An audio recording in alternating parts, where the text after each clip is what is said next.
Today we're going to be going over a handful of strong performing fragrances built for everyday use.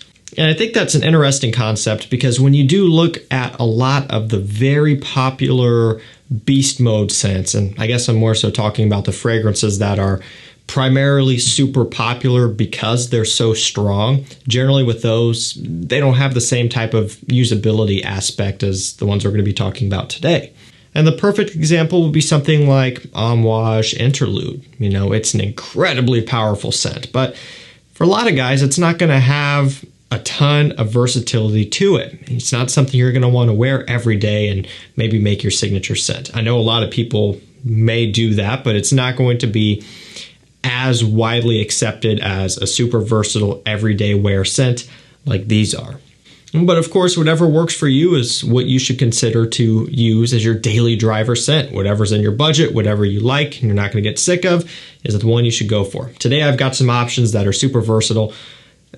Generally, these all here are pretty easy on the wallet, and they're ones that have great mass appeal as well. You don't have to worry about offending anybody, and I recommend these highly if you're after great performance and a ton of usability. Let's go ahead and get things kicked off with what looks to be probably one of the most expensive fragrances in this video, and it's only right around $100. In fact, I think it's $100 even right now. Manera Intense Cedrat Boisé. So it's pretty incredible that you can get a 120 ml, 4 ounce niche fragrance for basically right on the money at $100, and we're talking discounters, of course. Retail is a touch over 200 or maybe right at 200, something like that. Normal Manceras, the EDPs retail for 180. And so even at that retail price, they're not too far off from a lot of new designer parfum and elixir releases today, but I digress. This is a fantastic release. This is how a flanker should be done. I think other brands should take notes. This is basically Cedrat Boisé EDP, but richer, heavier, stronger with that increased concentration. I would take this over the original any day. You know, if I was building up my collection from scratch, I would buy the Intense and call it good. Now, you know, if you already have the EDP and you get great performance out of it, then you might not be in a super big hurry to grab this one, and that is understandable. And I would say, maybe don't be in a big rush to grab it if you're happy and satisfied with how the EDP treats you. However, for some people, the EDP doesn't perform that good on them, and you know, it's kind of a factor that really ruins the fun aspect of the scent, the lack of performance that they're experiencing, and so the Intense would be a great upgrade. If you're someone who does not have Cedrat Boisé yet, buy the Intense and just call it good. This is so easy to wear. It's fruity, it's woody, and that's basically the extent of it. A little bit sweet, but with a fruity sweetness, has a good amount of depth behind it, which gives it some fall and winter time kind of power, but it also has that kind of bright freshness to make it work for some warmer days. It's an absolute stunner. I love it. I cannot think of anything bad about this stuff. It is a fantastic scent, and I recommend this one a lot for everyday use if you want something truly beast mode, because this one is very strong. Next up, we have Versace Dylan Blue coming in at about half the cost, a little bit less than half the cost. If you get a 100 ml bottle for around, I think $45, maybe sometimes even as low as $40, I would say you would be doing pretty good. That's kind of where they generally fall. You know, the testers, sometimes they come with a cap, and so you can get it for a bit less. But I would say anything at $50 and below is where you should be for Dylan Blue 100 ml. This is available at all the retailers that you can think of if you didn't want to wait, you know, a few days for shipping and you wanted to pay full retail and have it in your hands now, which is, I understand some people would want to do if you're excited, but if you can wait a little while, you can save a lot of money shopping through discounters. This is a 200 ml bottle, and I believe these run for around $65, maybe $70. So really, price per mil wise, if it's something you're going to wear all the time, this only makes sense to me. So for about, I don't know, $25 to maybe $30 more, you're getting double the amount. So to me, it's worth it. And this is a super strong blue scent. It's soapy. It's a little bit smoky as well. Yeah, soapy and smoky from the incense patchouli. Has a lot of ambroxan in here, some citrus, all of that stuff. I don't need to describe this one too much. Most of you guys know Dylan Blue, but to this day, I still love it. I love to wear it. I enjoy it. It works great on my skin. Something you can wear every day, and it's just going to work. Next up, we have Afnan Tarathi Blue. This one kind of gets compared to Bulgari Tiger, which I have to agree with. It's got citruses, some patchouli, and a good amount of amber in here as well. So I find this to be a very premium smelling citrus bergamot scent, and that's not something that is super common. Generally, when you start getting into citrus or bergamot forward scents, they're just that, just bright and fresh, and that's kind of where they stop. This one has a lot more going on in the base, some woods, patchouli, amber, sweetness, masculine kind of components, kind of wrapping this one up to give it more of a premium and expensive smell. So this is something that you could wear dressed up if you're trying to make a great impression, and that might not sound common from a citrus scent, but this DNA really excels in that type of environment where you want to be taken seriously and you want to smell expensive. And of course, Bulgari Tiger, the real deal there is expensive stuff. This is one you can have for around $40 on most of the discounters. It's a great clone to pick up, and it's got great performance, as you could probably imagine, because it's in the video for a reason. Coming in at an eau de parfum, I've got no complaints about this.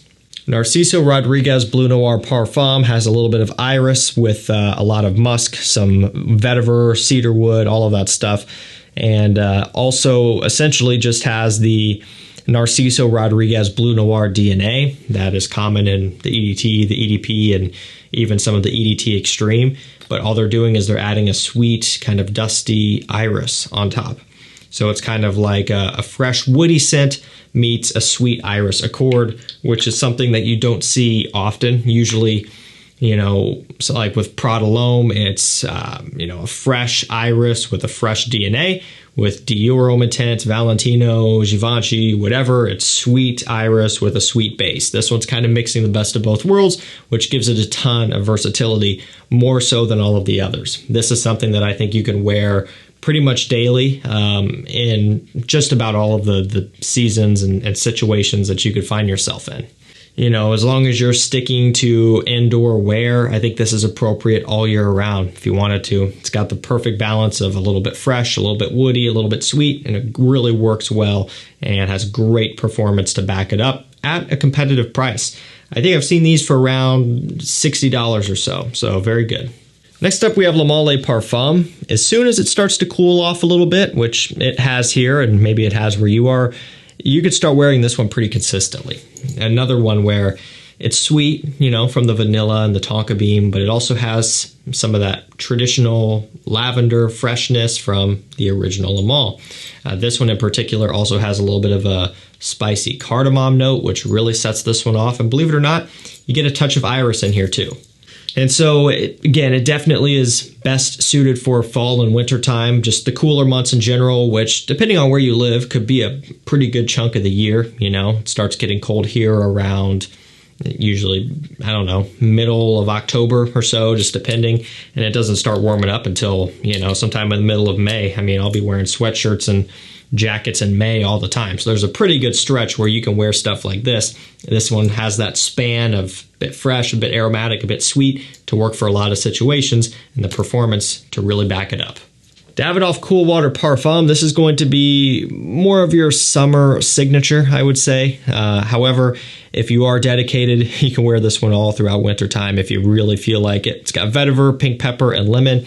As I'm sure you guys know, when it starts to get cold outside, your fresher scents will not hold up the same way that they would when it's warm, just because the colder weather, colder air kind of muffles the scent a little bit. Generally in summertime, it kind of enhances the scent. So fresher citrus scents like this really shine and develop in the heat, and that's why you like strong, heavy beast mode scents in the winter to combat the cooler weather. So if you are going to be doing that, wearing this when it's cold outside, just hit yourself with a few extra sprays and you'll probably be good. But better options out there. If you wanted to wear it year-round, you could. But again, this could be a warm season scent. Starts getting warm in the middle of May, end of May. Start wearing it then. Wear it all the way up until, the very beginning of October. So definitely a lot of use out of this one as well. 1 million Elixir. We're going to go with this one up next. There are so many 1 million flankers. You kind of just have to pick whichever one you feel like wearing that day. It's got vanilla, tonka bean, and some apple in here. It's sweet. That's basically all it is. It's familiar. It's sweet. but it's a compliment getter, and I do like it, admittedly. I think this smells great. You know, they've already discontinued their best ones. You know, 1 Million Privé, that's probably their best work of the entire line. It's gone and has been for a while.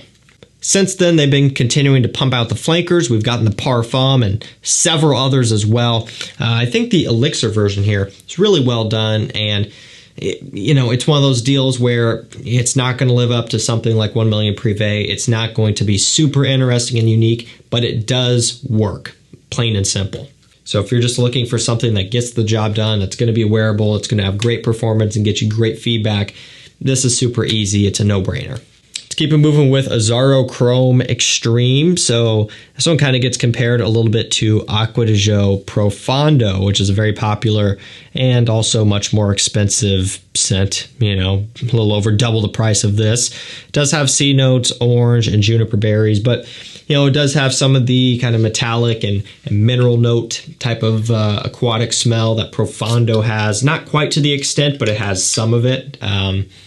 Does have the orange. It's something that is comparative. And again, just the style of aquatic overall that this one is very similar to that of Profondo. And it's interesting because they both came out in the same year.